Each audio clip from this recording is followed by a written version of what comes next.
Hello, this is Mason, and this video production is part of my EML436 assignment. As Professor Christina Davidson required during the Zoom meeting, I do my best to ensure this 6-minute video is not like a lecture.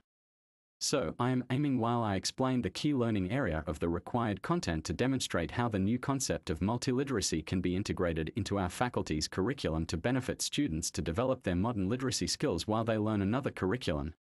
Let's start. The NSW Department of Education required literacy to be integrated across all curriculums, which simply means there is a shared responsibility among all the teachers in all learning areas to improve students' numeracy and literacy skills.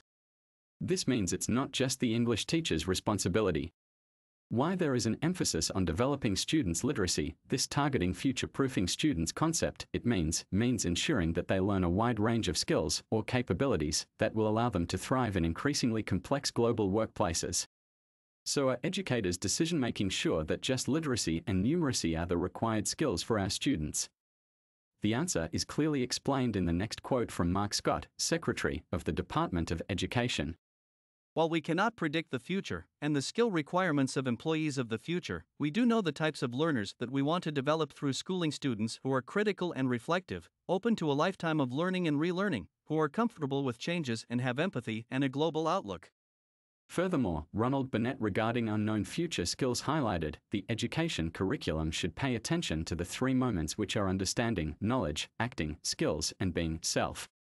One way educators can help students be future-proof and equipped with future unknown skills is by developing their literacy skills, which in turn improves students' confidence when literacy allows them to explain their inner thoughts in their own unique way. Now we are clear that why we need to emphasize literacy. But how we can define literacy's definition and key learning areas in education. However, the goal of literacy across the curriculum is to prepare students to read, write, speak, and listen in a way that allows them to communicate effectively and make sense of their surroundings.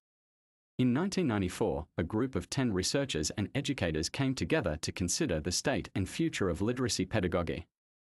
They outlined an agenda for what we called a pedagogy of multiliteracies. What does this mean for literacy pedagogy, and how should teachers work with students' writers in the classroom? The answer is design. The approach will involve studying patterns and conventions of meaning and eventually translating those patterns to our own meaning. Modes. This happens through modes, which allow us to make sense of multiliteracies. According to the New London Group, there are 5 modes of communication. 1. Linguistics. The linguistic mode refers to written or spoken words. 2. Visual, photography, painting, or film. 3. Audio. It focused on sound, including, but not limited to, music, sound effects, silence, tone of voice in spoken language, the volume of sound, emphasis, and accent. 4. Gestural, movement. The gestural mode refers to the way movement is interpreted. Facial expressions, hand gestures, body language, and interaction between people are all gestural modes. 5. Spatial, like a blank space. Multimodality is the application of multiple literacies within one medium. When in a literacy product 2 different modes are combined, it is called multimodal. For example, understanding a televised weather forecast medium involves understanding spoken language, written language, weather-specific language, such as temperature scales, geography, and symbols, clouds, sun, rain, etc. Multiple literacies or modes contribute to an audience's understanding of composition. Everything from the placement of images to the organization of the content to the method of delivery creates meaning. A practical approach for multimodality in a classroom. How we can embed multimodality into our lessons. I want to emphasize that the next example doesn't promote any tool or platform. It aims to show how we can utilize multimodality within a subject by using the digital technology. We use MS Teams here. In the second part of this presentation, I am going to show you an example that how we can embed multimodality in a practical approach in a classroom. By using digital technology, delivering a course paperless. In this specific case, I use MS Teams. There is a Post tab that provides an environment for students and teachers to socialize and communicate. Example, students can ask a question even if they are not in class or school. It makes an opportunity for other students to help and answer.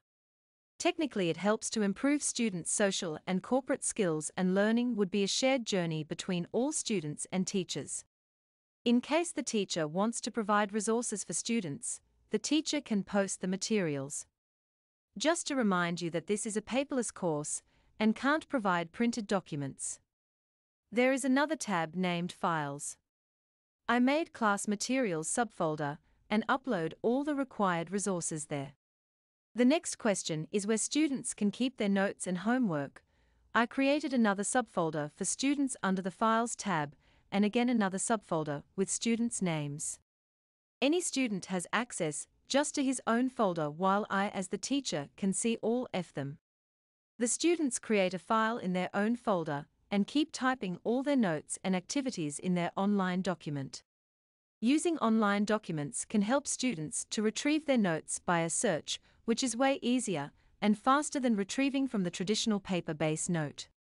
Let's check a student's online notes in this setup. I am trying to pick up a random student for purpose of this demonstration. As I mentioned, this online document was just shared between a student and teacher, and other students can't see it.